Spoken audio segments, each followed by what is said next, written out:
Antes de entrar a estudiar Daniel capítulo 11, quisiera brevemente, en unos 5 minutos, hablar sobre cuál es la posición original de los pioneros de la Iglesia Adventista sobre quién es el Rey del Norte, la identidad del Rey del Norte. Varios en este campamento me han hecho esa pregunta. Me han dicho, pastor, ¿cuál era la posición original de Jaime White, de Elena White, de Guillermo Miller y de los pioneros de la Iglesia Adventista?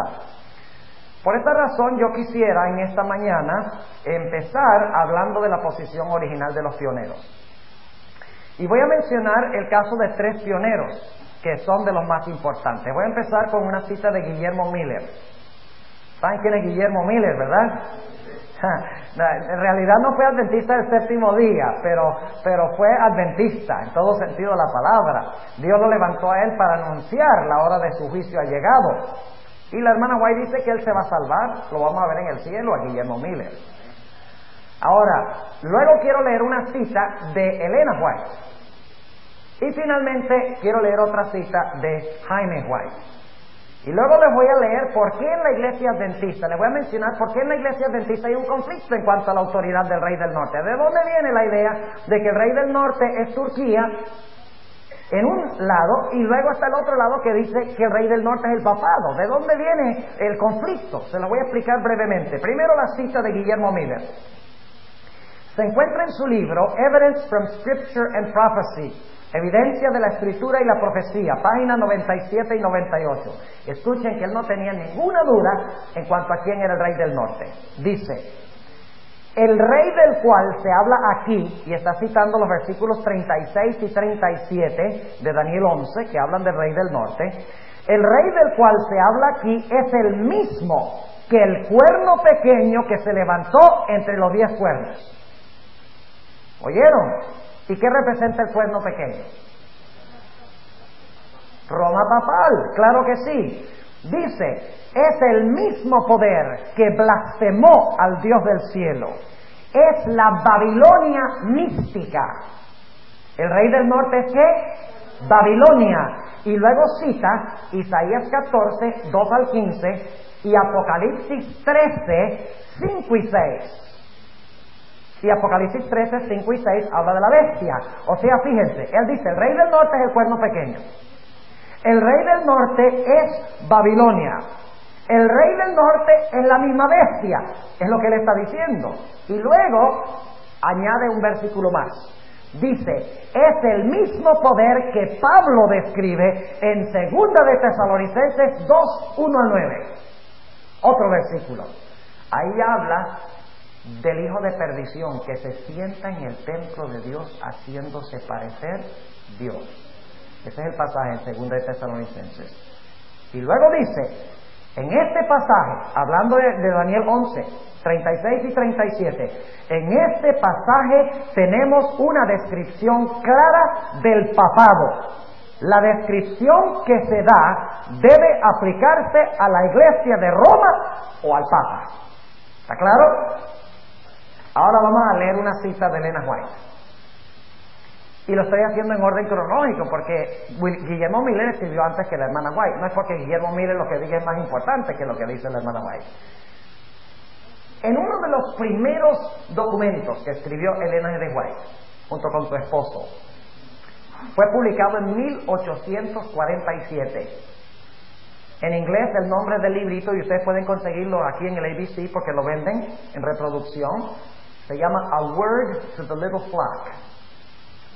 Una palabra a la pequeña manada. En la página 8 y la página 9 dice lo siguiente: Miguel ha de levantarse al mismo tiempo que el último poder del capítulo 11 llegue a su fin sin que tenga nadie que le ayude. Este poder es el último que pisoteará a la verdadera iglesia de Dios. Y como la verdadera iglesia está aún pisoteada y desechada por el cristianismo nominal, debemos concluir que este último poder opresor no ha llegado a su fin y que Miguel no se ha levantado. Y luego dice, este último poder que pisotea a los santos se nos describe en Apocalipsis 13, 11 al 18. Su número es 666. ¿Está claro? Ahora Jaime White. Antes de hablarles de Jaime White, déjenme decirles de dónde llegó la interpretación de que el rey del norte es Turquía. ¿Ustedes creen que la interpretación de que el rey del norte es Turquía tiene sentido? A base de lo que hemos estudiado. Hemos dedicado mucho tiempo a estudiar estructuras, ¿verdad? El rey del norte no puede ser Turquía. Al analizar la estructura tanto de Daniel como de Apocalipsis. ¿De dónde vino la idea entonces de que el rey del norte es Turquía? Uriah Smith, uno de los grandes hombres de la historia de la iglesia adventista, y no quiero proyectar una sombra sobre su carácter ni sobre la obra que él hizo, porque era un gran hombre y la vasta mayoría de las cosas que escribió Uriah Smith eran buenísimas. Era un campeón de la verdad de la iglesia adventista. Pero recuerden que Uriah Smith no fue inspirado por Dios. Era un escritor religioso como cualquier otro escritor religioso. No es como Elena de White, que fue inspirada por Dios. Algunos creen que los libros de Uriah Smith, las profecías de Daniel y Apocalipsis, fueron inspiradas por el Espíritu Santo. No dice eso en ninguna parte, que fueron inspirados por el Espíritu Santo. ¿Por qué le da la misma encuadernación que los libros de Manuel? Bueno, eso tienen que preguntarle a la que por qué tienen la misma encuadernación. Sí, se presta para confusión, pero no son inspirados por Dios. Porque él se equivoca también en las ediciones originales de la exposición que hace sobre Apocalipsis. Él dice que la sexta plaga, donde vienen los reyes del Oriente, él dice los reyes del Oriente son los chinos y los rusos, los del Oriente. Y entonces habla de una guerra entre Oriente y Occidente y dice que el río Éufrates se va a secar literalmente. Y todos sabemos ahora, con la luz que tenemos, que esa es una interpretación falsa, incorrecta. Pero no sean muy duros con Uriah Smith, porque Uriah Smith fue un gran hombre. Lo que pasa es que eso en la época de Smith no era verdad presente. No importaba la interpretación del rey del norte en esa época, pero ahora sí, porque ahora estamos empezando los movimientos. Estamos viendo el crecimiento del poder del norte y es una verdad que necesitamos saber ahora. Es verdad presente. El pastor Smith, hasta el año 1871, enseñó que el rey del norte es el papado. Escuchen bien. Uriah Smith, hasta 1871, enseñó que el rey del norte es el papado. Pero en 1871 cambió su posición y enseñó que el rey del norte era Turquía. Y le voy a explicar por qué. En los días de Uriah Smith, Turquía estaba muy prominente en las noticias, en los periódicos. Se estaba diciendo que Turquía iba a ser expulsada de Europa, como parte de Europa, y que luego Turquía iba a colocar su capital en la ciudad de Jerusalén. Eso decían los periódicos, y los movimientos en el mundo político parecían apoyar lo que estaban diciendo los periódicos. Y por lo tanto Uriah Smith, en vez de interpretar la historia a la luz de la Biblia, interpretó la Biblia a la luz de la historia. Y es un gran peligro eso. Ir a la historia y decir, oh, ese evento, ¿a dónde está en la Biblia? Vamos a buscarlo. Vamos primero a la Biblia, la entendemos lo que dice y luego vamos a ver dónde se cumple la historia. Es diferente. Pero él vio en los periódicos que Turquía estaba prominente y dice, a ver, la Biblia tiene que decir algo de eso, estamos en los últimos días. ¿Dónde estará Turquía? ¿Dónde estará? Aquí está, en Daniel 11. El rey del norte es Turquía. Y cambió la posición de la iglesia adventista. Inclusive Uriah Smith dijo que en unos pocos meses se iba a cumplir lo que él estaba diciendo, de que Turquía iba a ser expulsado como parte de Europa, iba a colocar su sede en Jerusalén, se iba a secar el río Éufrates literal, porque él también conectó esto con la profecía. Pero vale decir que han pasado más de 100 años y no se ha cumplido lo que dijo. ¿Cuánta importancia política tiene Turquía hoy? ¿Ven ustedes el peligro de interpretar las profecías a la luz de la historia y a la luz de los periódicos? Hemos hablado del principio sola escritura. Uriah Smith usó el principio solo periódico. Ahora, Jaime White escuchó una exposición de Uriah Smith en el tabernáculo de Battle Creek. Y después que el pastor Smith terminó su exposición sobre el rey del norte y Daniel 11, esto es lo que dijo Jaime White en cuanto al sermón que predicó. Se paró y dio un comentario sobre el sermón del pastor Smith. Y esto se encuentra citado en el libro de M.C. Wilcox, The King of the North, página 44. O sea que él cita este párrafo de lo que mencionó Jaime White. Y dice lo siguiente: el pastor Smith ha presentado un buen discurso sobre el capítulo 11 de Daniel. Y su interpretación parece plausible. Pero si las piernas de hierro y los pies de hierro mezclado con barro del capítulo 2 representan a Roma, y si la bestia indescriptible y el cuerno pequeño de Daniel capítulo 7 representan a Roma, y si el cuerno pequeño del capítulo 8 que se engrandeció hasta lo sumo representa a Roma, entonces el rey del norte representa a Roma también. Es lo que hemos hecho aquí, ¿verdad? Y luego dice, estas son 4 profecías paralelas, hermanos, que alcanzan hasta la venida de nuestro Señor. ¿Está claro? Esa es la posición de los pioneros. Lo que yo les estoy enseñando no es nada revolucionario, diferente que lo que creyeron originalmente nuestros pioneros de la Iglesia Adventista. Lo que pasa es que por un tiempo nos extraviamos de la interpretación correcta. Y no era tan serio. Yo recuerdo durante los años 30 y 40, nuestros evangelistas hablaban de la invasión de China y Rusia al occidente. Y muchas almas se unieron a la Iglesia Adventista como resultado de esa predicación. Sensacional. Y muchos de ellos todavía están en la iglesia, a pesar de que la interpretación no era correcta. Pero nada más porque entraron muchos como resultado de esa predicación, no significa que debemos seguirlo predicando, porque ahora tenemos más luz. ¿Saben ustedes que para fines de los años 40 se levantó un intérprete en la Iglesia Adventista? Un intérprete que yo creo que es el intérprete de las profecías, fuera del linaje de White, que más comprendió y percibió la profundidad del significado de las profecías que cualquier otro autor que jamás haya escrito en la Iglesia Adventista. Y yo estoy dispuesto a apostar de que el 90% de ustedes nunca han oído hablar de este hombre. ¿Alguien puede, por favor, ayudarme a voltear esto?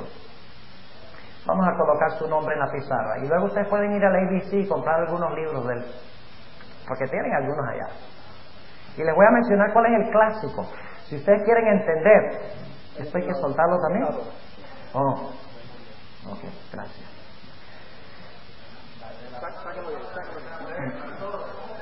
¿Qué pasa? Bueno, ya, estamos listos, ya se volteó.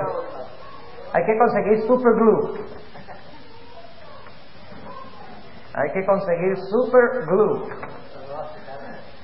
Bueno, la pizarra está llena, pero lo que vamos a hacer es poner el nombre aquí arriba. El nombre de este hombre es Louis F. Weir. ¿Cuántos han oído hablar de Louis F. Weir? ¿Ve? Mi sospecha era correcta. Algunos pastores.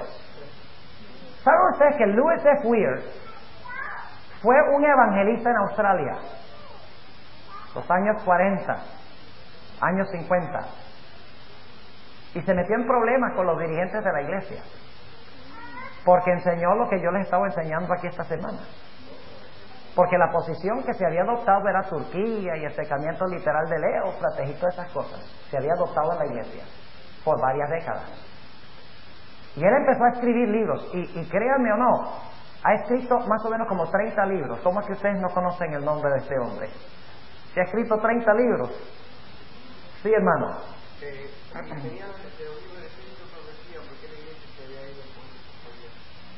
Porque la hermana White no dice casi nada de Daniel 11. Ustedes leen los escritos de la hermana White no dice mucho de Daniel 11. Inclusive ustedes leen en cuanto a la sexta y séptima plaga, en los escritos de la hermana White, aparentemente la hermana White no dice nada. del secamiento del Éufrates, de los reyes que vienen del oriente. Aparentemente la hermana White no dice nada, pero cuando ustedes leen debajo de la superficie encuentran mucho. ¿Recuerdan la cita que les leí anoche de que las multitudes en el acto son contenidas y que le retiran su apoyo a Babilonia y luego caen sobre Babilonia para destruirla? Esa es la sexta plaga. Pero ella no cita los versículos. ¿Y saben por qué?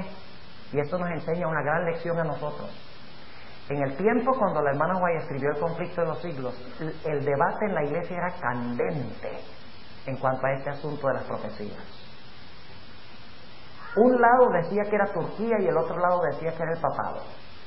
Uriah Smith en un lado y Jaime White en el otro lado. Y casi que se agarraban a puños.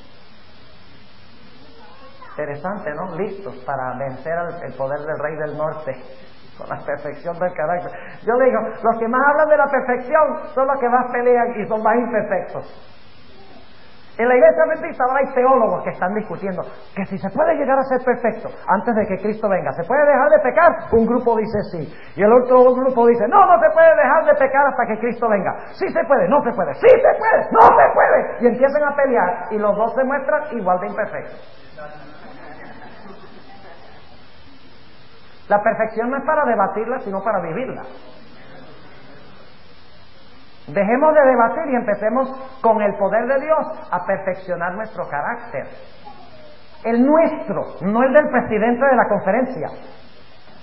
Que nosotros queremos es perfeccionar a otros, ¿ves? No es el problema que tenemos. Ay, miren los dirigentes, no están haciendo lo que deben ser perfectos. Y mientras tanto descuidamos nuestra propia obra de perfeccionar el carácter. La obra debe comenzar conmigo, aquí. Olvídense de lo demás. ¿Acaso ustedes necesitan del pastor Kretschmar para perfeccionar su carácter?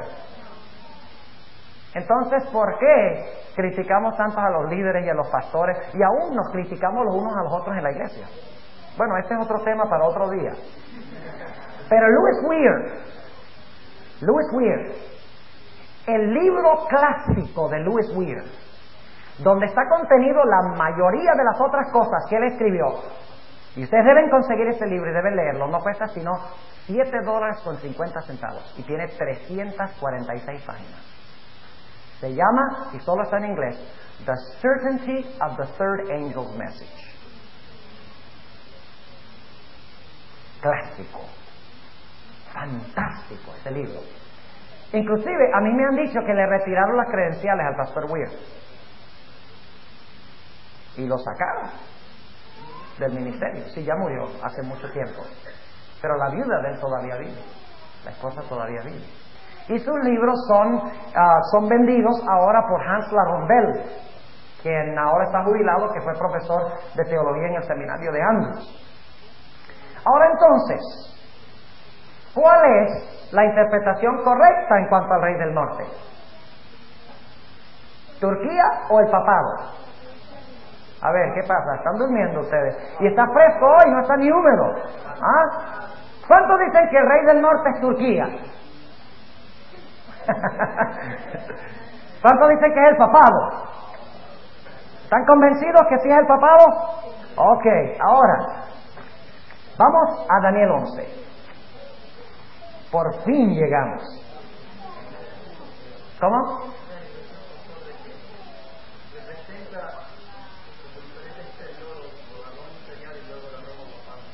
Sí, el rey del norte, claro que sí, no hay duda. Es que el rey del norte, cuando un poder cae y el otro se levanta, el que le sigue llega a ser el rey del norte.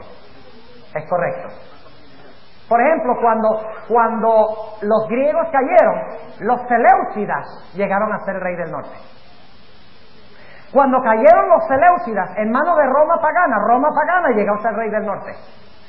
Y cuando Roma pagana cayó en manos de Roma papal llegó a ser el rey del norte. ¿Es correcto? O sea que el poder que vence al poder anterior, que se conoce como el rey del norte, llega a tomar su lugar y llega a ser el rey del norte, ¿entienden? Por eso ustedes pueden leer, y vamos a llegar un momentico a eso, ustedes pueden leer en Daniel 11, 3 al 15, que habla de las guerras entre el rey del norte y el rey del sur, pero ahí está hablando de las guerras de los seleucidas con los ptolomeos. Y algunos dicen, bueno, ¿cómo es que el rey del norte puede ser los seleucidas en los versículos 3 al 15, y luego de repente es el papado al final del capítulo 11. La respuesta es sencilla. Cuando los seleucidas caen en manos de Roma pagana, como toma su lugar, llega a ser ¿qué? El rey del norte. Y cuando Roma pagana le cede su puesto a Roma papal, entonces ahora como Roma pagana no está gobernando, el rey del norte es ¿quién? Roma papal. ¿Entienden lo que estamos diciendo? Facilito. La interpretación cuando reconocemos que el poder que conquista el poder anterior llega a ser el nuevo imperio mundial y llega a ser el rey del norte. Ahora vamos a notar algunos detalles en cuanto a Daniel 11, desde el 1 hasta el 30. Y solo voy a ser breve del versículo 1 al 30, porque como les dije anoche, quiero detenerme en el versículo 31 hasta el capítulo 12 y el versículo 1. Y vamos a estudiar bastante detallado eso. Y tal vez podamos tener una reunión el sábado por la tarde. Yo no sé cuántos estarían interesados en tener una reunión el sábado por la tarde para concluir algunos detalles. Bueno, la vasta mayoría dice que sí, y como la mayoría gana, entonces vamos a planificar tener una reunión un rato el sábado por la tarde. Tendría que hablar con ustedes para ver. Todo depende si hay tiempo. Tengo que reunirme con los pastores que están coordinando los jóvenes para estar seguro de que hay un tiempo para hacerlo. Pero vamos a conseguir un tiempo, que sea una hora, para que podamos terminar el material, porque el material es vasto. ¿Ustedes quieren saber cuánto material tenemos que terminar? Esta es la cantidad de material que hay que terminar. Claro, no vamos a estudiarlo todo porque es imposible, pero vamos a estudiar lo más importante. Ahora, vamos al capítulo 11 y el versículo 1. ¿Saben ustedes que en la antigüedad había un individuo que se llamaba Porfirio? ¿Y saben lo que decía Porfirio cuando leía Daniel 11? Porfirio, que era porfiado, era un pagano que no creía en el cristianismo, que trataba de atacar al cristianismo. Dijo, Daniel 11 es demasiado detallado y demasiado cierto en su cumplimiento como para ser una profecía. Por lo tanto, Porfirio dijo, este capítulo no lo escribió Daniel. Este capítulo fue escrito en los tiempos de los macabeos, después que la mayoría de esas cosas habían sucedido. Ahora, fíjense, el mismo Porfirio por lo menos admitió de que la descripción de la historia era perfecta. Lo único es que él dice que eso no es profecía. El que escribió en el tiempo de los macabeos se lo atribuyó a Daniel para que la gente creyera que es una profecía. Pero nosotros sabemos que sí es una profecía. Y el hecho de que Porfirio dijera de que todo se ha cumplido al pie de la letra, exactamente, hasta sus días, indica de que la palabra de Dios es inspirada. Porque los detalles son tremendos. Ahora vamos a mencionar algunos de esos detalles en los primeros 30 versículos. Capítulo 11 y el versículo 1. Y en el año primero de Darío, el rey de Media, yo estuve para animarlo y fortalecerlo. Ahora, ¿saben ustedes con qué capítulo debemos conectar el capítulo 11? Con el capítulo 9. Porque noten en qué año se da el capítulo 9.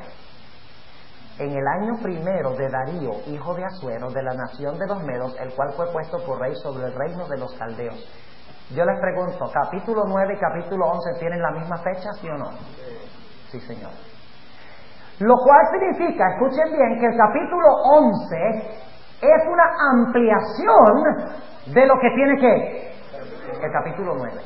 Y por ende, del capítulo 8, porque el capítulo 9 es una continuación ¿de qué? Del capítulo 8.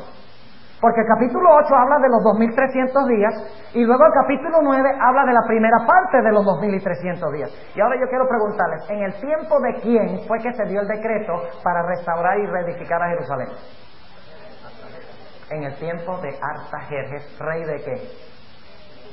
De Persia. Ahora, ¿ustedes recuerdan en Daniel 8, donde habla del carnero que tenía 2 cuernos? Dice que los 2 cuernos representan los reyes de Media y de Persia. Pero aquí en Daniel, el capítulo 11, empieza de una forma muy peculiar. Dice en el versículo 2, y ahora yo te mostraré la verdad. He aquí que aún habrá 3 reyes ¿en qué? ¿Dónde está Media? Ya se acabó la dinastía de los Medos. De aquí en adelante, ¿después de quién? De Darío, porque el versículo 1 menciona que se dio esto en el primer año de Darío, que es en el año 538, dicho sea de paso. El primer año de Darío, el año 538 antes de Cristo. Y dice en el versículo 2, y ahora te mostraré la verdad. He aquí que aún habrá 3 reyes en Persia. O sea, después de Darío, ¿habrá cuántos reyes? 3, que son Ciro. ¿Vino Ciro después de Darío, sí o no? Sí, Ciro. Y después de Ciro, ¿quién vino? Darío I, que no es el mismo Darío. Darío I. Después de Darío I vino Jerjes, o se conoce en la Biblia como Asuero. Esos son los 3. Y ustedes pueden verlo en la dinastía, en la hoja de la dinastía persa que yo les di, en la hoja amarilla. Ahí está, al lado izquierdo. Fíjense, Ciro está en el centro. ¿Lo ven? Vamos a mirar esa hoja un momentico para yo explicarles, porque algunos estaban confundidos con esa hoja. La hoja amarilla. Fíjense aquí, al lado derecho encontramos que dice Ciáxares II. Este es el nombre griego de Darío el Medo. ¿Ok? El Darío el Medo. Fíjense que ¿de qué dinastía es Ciáxares II? Es Medo. Así que Ciáxares II es Darío el Medo, pero ese es su nombre griego. Darío es su nombre hebreo. Luego, después de Darío el Medo, hay 3 reyes. ¿Cuál es el primero? Ciro el Grande. Y noten que Ciro el Grande viene de las 2 dinastías. Es interesante, de Media y de Persia. Pero luego encontramos ¿a quién? Ciro el Grande, luego tenemos a quién. Noten que dice que en Persia se levantará, no en Media, sino en Persia. Después de Ciro el Grande, ¿a quién tenemos? A Darío I. Noten que Istáspes nunca gobernó, fue solo un príncipe. Darío I. Ese es el segundo después de Darío. Luego viene ¿quién? Jerjes, que se conoce en la Biblia como Asuero. Es el Asuero del libro de Esther. ¿Ese es el qué número? El tercero. ¿Quién es el cuarto? Ahora fíjense, el versículo 2. Y ahora yo te mostraré la verdad. He aquí que aún habrá 3 reyes en Persia, y el cuarto se hará grandes riquezas más que todos, y fortificándose con sus riquezas despertará a todos contra el reino de Javán. ¿El reino de Javán es qué? O sea que este rey iba a ser rico y al mismo tiempo iba a empezar las luchas ¿con quién? Con Grecia. Y eso fue exactamente lo que sucedió con Artajerjes, conocido como Artajerjes Longánime o Artajerjes I. ¿Por qué es importante Artajerjes I?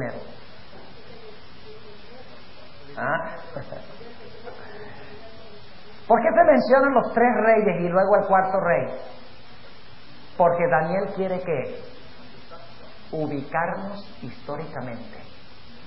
Él dice, aquí está Darío. Después de Darío hay 3 reyes y el cuarto es significativo. ¿Qué está diciendo él?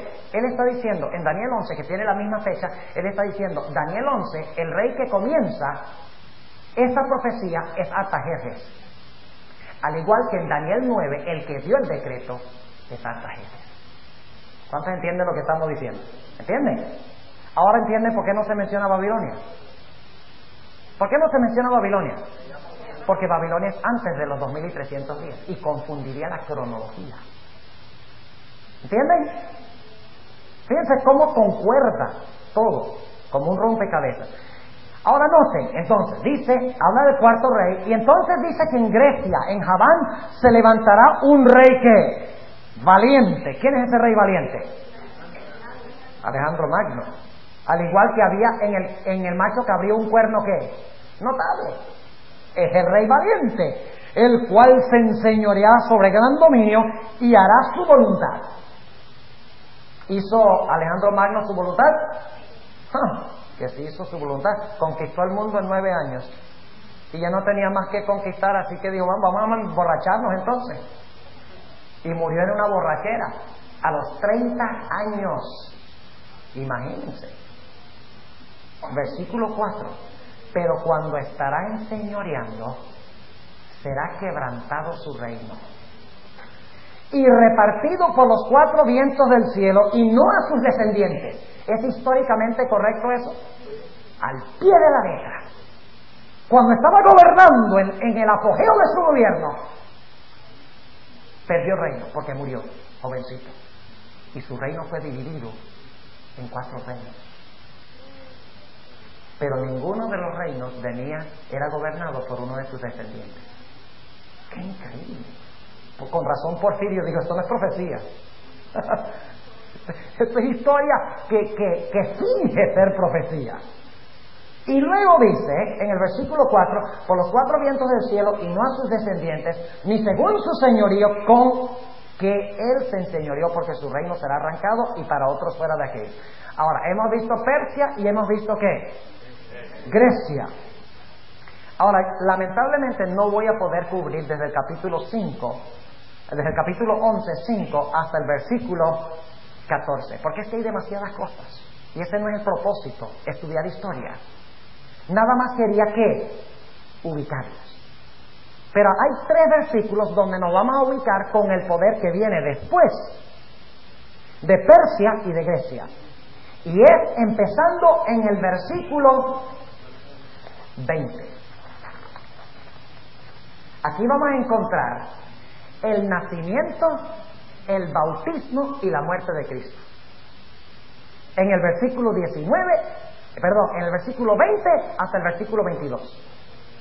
Y sabemos, por lo tanto, que estamos ¿a dónde en la historia? En esos versículos. Estamos en Roma pagana. Vamos al versículo 20. Entonces sucederá en su silla uno que hará pasar exactor por la gloria del reino. ¿Qué es eso de exactor? ¿Saben cómo dice en el King James Version, que es más fiel al original? A raiser of taxes. ¿Quién es ese? César Augusto. Vamos a Lucas 2. Con razón Porfirio le estaba dando un infarto. Porque esto se profetizó más de casi 600 años antes de que sucediera. Claro, si uno no cree que se puede predecir el futuro, entonces Porfirio tiene razón, pero esto demuestra que las profecías son inspiradas por Dios. Noten Lucas el capítulo 2 y el versículo 1 al 3. Y aconteció en aquellos días que salió edicto de parte de Augusto César, que toda la tierra fuese empadronada. Una palabra no bien usada, pero significa tax. Es la palabra que usa. ¿Ustedes creen que nada más existe el IRS hoy aquí? Ni se lo crean. En Roma también existía el IRS, que yo le llamo Infernal Revenue Service. Y dice en el versículo 2, este empadronamiento primero fue hecho siendo Cirenio gobernador de la Siria, e iban todos para ser empadronados cada uno a su ciudad. ¿Ya ven dónde estamos en Daniel 11? Estamos en el momento del ¿qué? Del nacimiento de Cristo. Porque cuando se manda a empadronar, ¿quiénes van a su ciudad original, natal? José y María. Así que aquí en el versículo 20 estamos en el nacimiento de Cristo. Ahora el versículo 21. Y sucederá en su lugar, o sea que cuando desaparezca César Augusto, sucederá en su lugar un vil, o sea que el siguiente gobernante sería vil, al cual no darán la honra de su reino. Es decir, que sería odiado por las personas que gobernaban. Vendrá empero con paz y tomará el reino con halagos. O sea que iba a ser un mentiroso, un hipócrita.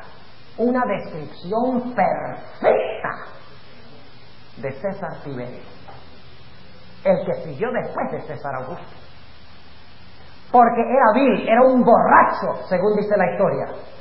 Y los súbditos de su reino lo aborrecían, no lo pasaban, como dice este versículo. Y era un mentiroso de primera, según dice Tácito, el historiador romano. Interesante. ¿Dónde estamos aquí en la historia? Vamos a Lucas 3:1.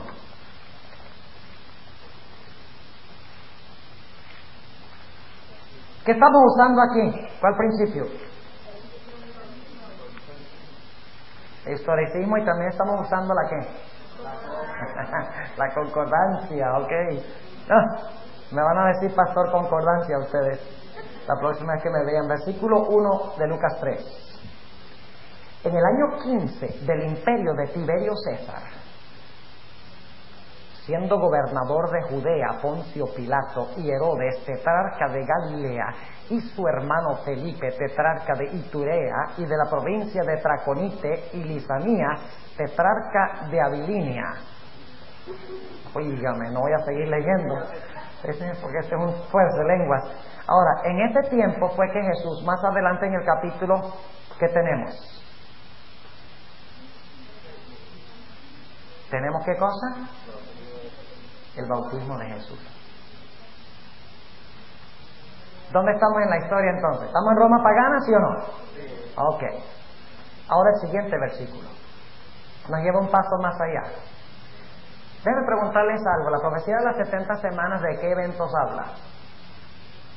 ¿Habla del bautismo de Jesús? ¿Habla de la muerte de Jesús? Y en cierto sentido habla de la venida del Mesías príncipe, del nacimiento del Mesías, aunque no por fecha, claro que sí. Ahora, ¿vemos lo mismo aquí? Fíjense lo que dice el versículo. ¿Es esto una ampliación de Daniel 9? Esa es mi pregunta. Claro que sí. Tiene la misma fecha. Daniel está ampliando en Daniel 11, está comenzando cuando comienzan las 70 semanas con Artajerjes. Y luego dice en el versículo 22, y con los brazos de inundación serán inundados delante de él, y serán quebrantados. Y aún también el príncipe del pacto. ¿Qué iba a pasar con el príncipe del pacto? ¿Iba a ser qué? Quebrantado. ¿Quién es el príncipe del pacto? ¿Cómo lo saben? ¿Cómo lo saben? A ver. ¿Qué busca en la concordancia? La palabra príncipe. Exactamente. Ahora, ¿saben ustedes que la palabra príncipe... ¿Quieren que les hable un poquito de la palabra príncipe? ¿Me dan unos minuticos extra? ¿Sí? Ok, vamos a hablar de príncipe del pacto. ¿Quién es el príncipe del pacto? ¿En qué momento estamos aquí? En el momento de la muerte de Cristo, ¿verdad? Nacimiento, bautismo, muerte. Estamos en Roma, ¿qué? Pagana. No hay duda. Ahora, ¿quién es este príncipe del pacto? Déjenme darle algunos versículos. En Daniel 8:25 se le llama el príncipe de los príncipes. Solo voy a mencionar los versículos. El príncipe de los príncipes. Dice que el cuerno pequeño se levantaría contra el príncipe de los príncipes. ¿Quién es ese? No hay duda. En Daniel 9:25 se le llama Mesías príncipe.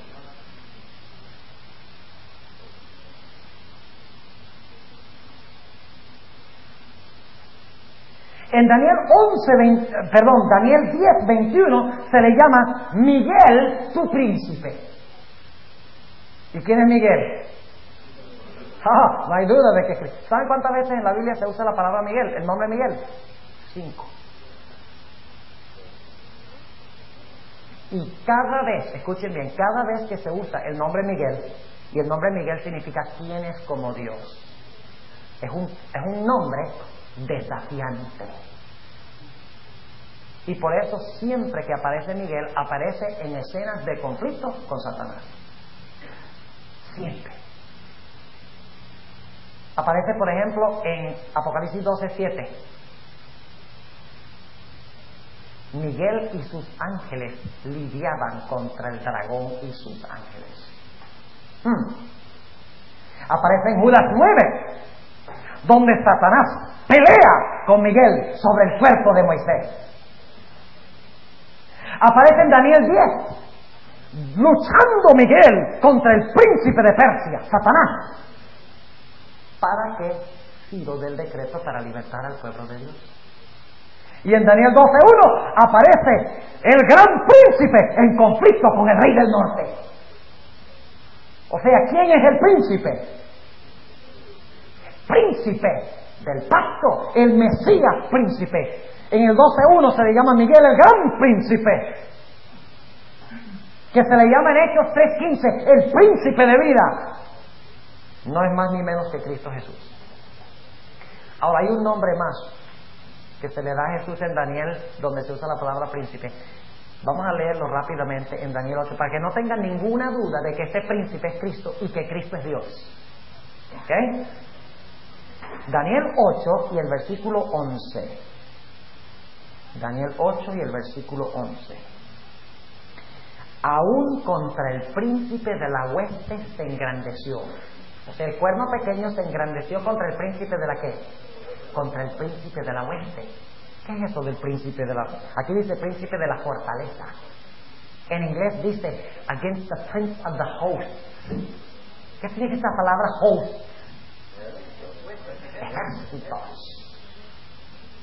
¿Cuáles ejércitos? Son los ejércitos de Jesús. Miguel y sus ángeles lidiaban contra el dragón y sus ángeles. Pelea. O sea, aquí tenemos el príncipe de la fortaleza. En realidad es el príncipe de las huestes. Jehová de los ejércitos. Es la misma palabra, la palabra hueste. ¿Saben ustedes que ese nombre, Prince of the Host, o príncipe de la fortaleza o de las huestes, aparece solo una vez más en toda la Biblia? ¿Le gustaría saber dónde? Búsquenlo en la concordancia. No, vamos a leerlo, libro de Josué. Josué capítulo 5, y escuchen el contexto para que ustedes vean que ese príncipe del pacto no es más ni menos que Cristo, que fue quebrantado. Dice en Josué el capítulo 5 y el versículo, empezando en el versículo 13, hablando del momento cuando iban a atacar a Jericó. Los ejércitos de Israel estaban a la expectativa, y dice en el versículo 13: y estando Josué cerca de Jericó, alzó sus ojos y vio un varón que estaba delante de él, el cual tenía una espada desnuda en su mano.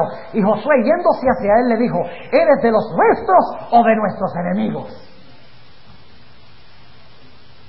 Noten el versículo 14. Y él respondió: no, mas el príncipe del ejército de Jehová. Ahí se traduce la idéntica frase, príncipe del ejército. Pero en Daniel se traduce príncipe de la fortaleza. Por eso no vemos la conexión. Pero con la concordancia vemos la conexión. Les da la definición de las palabras hebreas. No necesitan ni siquiera saber hebreo, teniendo la concordancia. Les dice que es la expresión exacta. ¿Y quién es este príncipe del ejército? Sigamos leyendo. Y él respondió: no, mas el príncipe del ejército de Jehová he venido. Entonces Josué, postrándose sobre su rostro en tierra, le adoró. ¡Ojo! Este príncipe es ¿qué? Dios. Él lo reconoció cuando el ángel cuando Juan trató de adorar al ángel en Apocalipsis, que era Gabriel. El ángel le dijo: no lo hagas. Pero cuando dice aquí que Josué se arrodilló ante el ángel, no solamente el ángel recibió adoración, sino note lo que sigue diciendo: y díjole, ¿qué dice mi señor a su siervo? Señor y siervo. Y el príncipe del ejército de Jehová respondió a Josué: quita tus zapatos de tus pies, porque el lugar donde estás es santo. ¿En qué otra ocasión vemos esto? Cuando Jehová se le apareció en la zarza ardiente. El ángel de Jehová es Jehová. ¿Está claro quién es el príncipe? ¿De dónde lo sacamos? ¿Especulación? ¿El periódico? No, lo sacamos de la Biblia, de la concordancia. Ok, exactamente, de la concordancia. ¿Cuántos compraron una concordancia aquí en el campestre? ¿Cuántos compraron una concordancia? ¿Cuántos tienen una concordancia? Bueno, no la compraron porque la tienen, pero los que no la tienen, hagan un esfuerzo y cómprenla mientras están aquí. Y tomen su decisión de que van a volver a su casa a estudiar la Biblia con la concordancia. Eso lo digo en serio. No esperen 2 semanas para comenzar a estudiar, porque no van a comenzar. Apenas lleguen a su casa el domingo, sacaron 2 horas para estudiar. ¿Les parece? Porque si lo dejan dentro de 2 semanas se va el espíritu del campestre, ¿verdad? Y como que nos olvidamos. Pero si empiezan a formar un hábito desde el momento que regresan, entonces cuando regrese yo algún día al campestre y les pregunte ¿cuántos han estado estudiando la Biblia con la concordancia? Todos levantan la mano. Ok, otra vez a Daniel 11. ¿Qué horas son? Ve, yo no cargo reloj porque es un enemigo muy grande. Ok, Daniel 11. Estamos en Roma pagana, ¿sí o no? Cuando el príncipe del pacto fue ¿qué? Quebrantado. Dice que el Mesías príncipe, en Daniel 9 dice que el Mesías príncipe a la mitad de la semana se le quitaría ¿qué? La vida. Es lo mismo. ¿Concuerda Daniel 11 con Daniel 9, sí o no? Claro que sí, hay que estudiarlos juntos. Y allí está el secreto para entender los 1335 días, de los cuales hablaremos el sábado por la tarde. El secreto está en conectar Daniel 8 con Daniel 11 y 12. Y yo les di un material. Bien bonito en verde y rojo. Recién nos trajeron una copiadora que copia en colores en la oficina. Y ahí ustedes encuentran las conexiones entre Daniel 8 y 9 y Daniel 11 y 12. Estudienlas. Por eso les di este material. No vamos a estudiar todo esto nosotros, porque no tenemos tiempo. Pero ustedes tienen ahora el material. Fíjense la conexión entre Daniel 8 y 9 y Daniel 11 y 12. Y verán que Daniel 11 y 12 es una explicación de Daniel 8 y 9. Estudienlo desde ese contexto. Ahora vamos rápidamente al versículo 31 y vamos a concluir ya. Sí.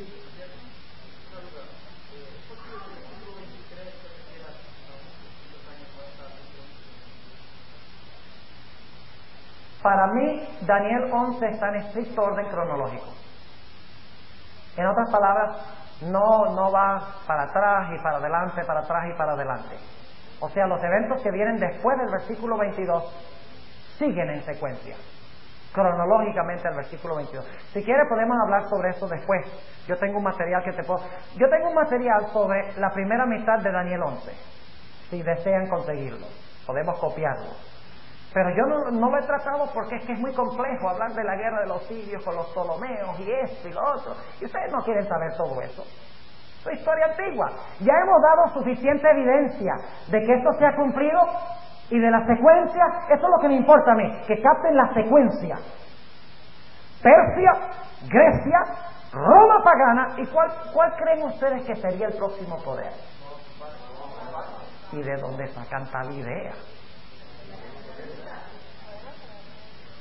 Porque somos historicistas.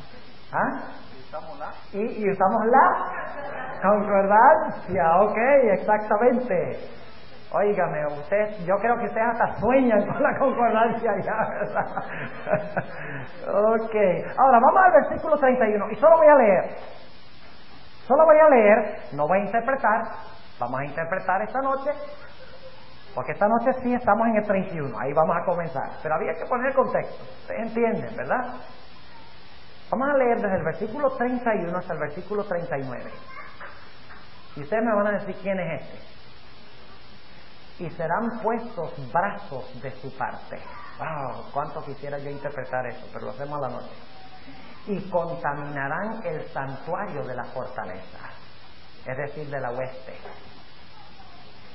Y quitarán el continuo. ¿Quién quitó el continuo en Daniel 7? El cuerno pequeño. Déjenme decirles algo.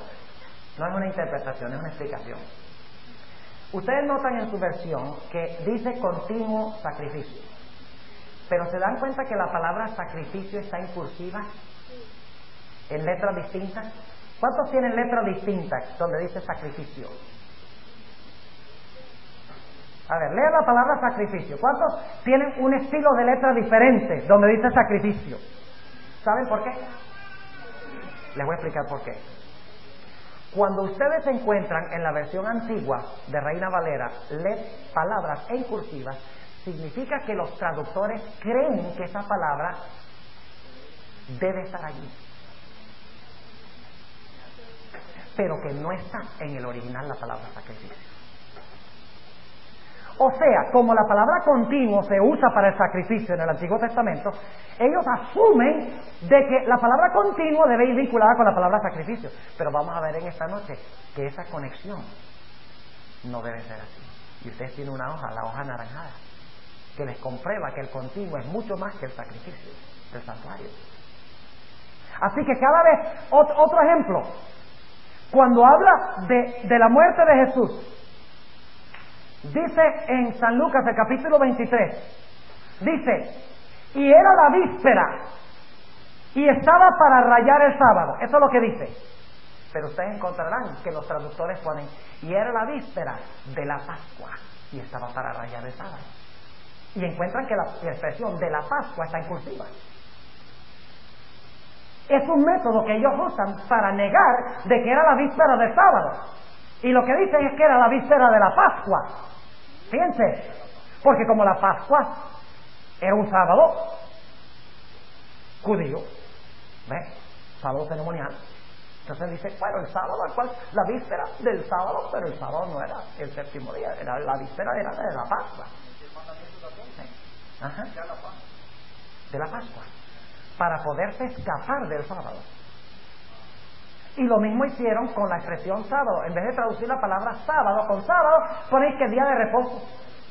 Oigan ustedes, tendrían que poner gemera ton sabatón. Tendría que haber 3 palabras para decir día de reposo. Pero en el original dice sábado, no dice día de reposo. Y saben ustedes que los adventistas protestaron, porque entre los mayores contribuidores de las sociedades bíblicas están los adventistas.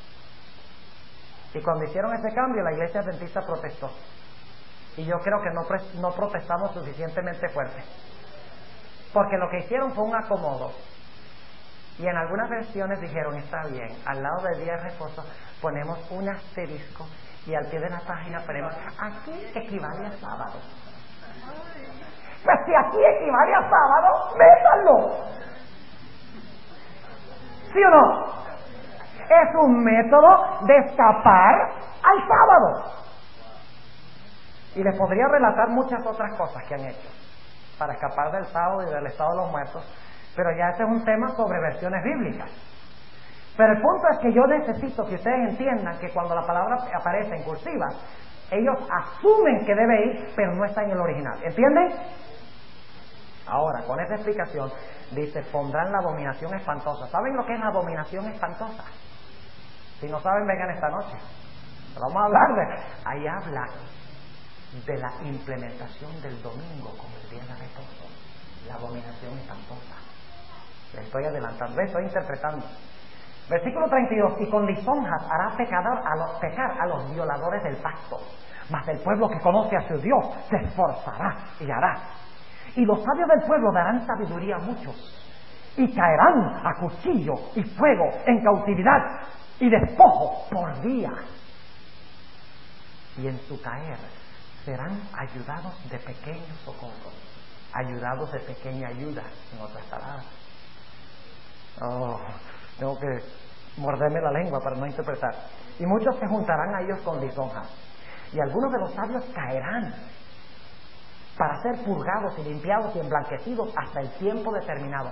Esa expresión es hasta el tiempo del fin, dice en el original, porque aún para eso hay plazo.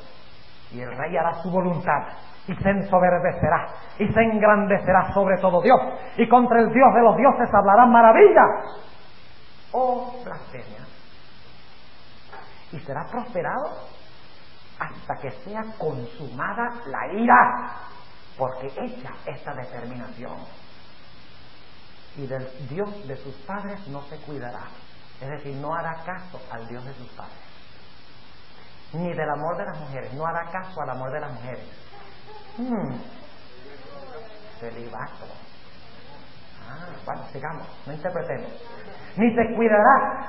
Quiere decir que no hará caso de Dios alguno, porque sobre todo se engrandecerá, mas honrará en su lugar al Dios Mausim. Esa es la palabra hebrea, transliterada. ¿Por qué? Lo vamos a interpretar. Dios que sus padres no conocieron, honrarálo con oro y plata y piedras preciosas y con cosas de gran precio. Y con el Dios ajeno que conocerá, hará a los baluartes de Mausim crecer en gloria, y harálos enseñorear sobre muchos, y por interés repartirá la tierra. Mucho hay en este pasaje, pero lo vamos a interpretar esta noche, vamos a empezar esta noche. Sí. A Mausim, y ponen al Dios de los baluartes o al Dios de las fortalezas. Exactamente. Esto, vamos a leer algunos versículos, otros de la Biblia donde aparece la palabra Mausim, para interpretar lo que quiere decir, usando la concordancia. Mausim, que viene de la palabra hebrea Maos. Bueno, dejemos para esta noche. ¿Cómo? Júpiter es una versión católica, ¿sí o no? Claro, ellos son preteristas. Para ellos eso se refiere al tiempo de los emperadores romanos. ¿Se acuerdan que les hablé del preterismo? Lean la versión católica y encontrarán que toda la traducción está hecha de tal manera que cuadre con Nerón y con César Augusto y con Diocleciano. Ellos dicen que Nerón era el anticristo y dicen que su nombre da 666. ¿Ven? Y de esa forma, sabrosito, Nerón fue el anticristo, nosotros no somos. Y crecen y nadie se da cuenta que la Iglesia Católica es el anticristo. Ese es el propósito. De eso vamos a hablar esta noche. Oremos. Amante Padre Celestial, te damos gracias nuevamente porque nos acompañaste esta mañana. Te damos gracias por las gloriosas verdades en cuanto a la profecía del Rey del Norte.